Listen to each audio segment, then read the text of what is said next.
your state had a $5 billion surplus, what would you want your officials to do with it? Cameron Koffman from Yale University reports on a heated debate in the North Dakota legislature over oil reserve funds.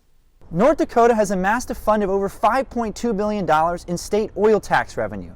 Now, lawmakers are proposing to use some of that money to loan to help fund infrastructure projects. Two Republicans in the North Dakotan Legislative Assembly are sponsoring a bill that would allow up to 15% of the fund's principal to be loaned out to infrastructure projects in the state of North Dakota at a low rate of only 1.5%.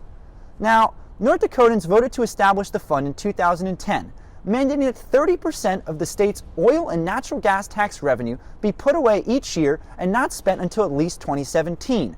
With the spending constraint now lifted, politicians are advocating for the spending in order to catalyze infrastructure projects throughout the state.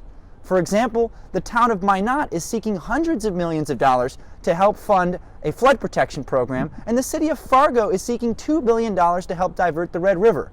Both of those projects have stalled, and lawmakers have said that with the money, the projects will be kick-started once again.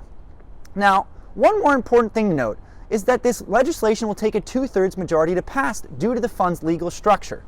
The Republicans have a supermajority in North Dakota, but some Republicans are skeptical of using any of the fund's principal for spending, and the Democrats in North Dakota do not want to use the fund for infrastructure and instead are seeking to spend it on education and welfare program shortfalls.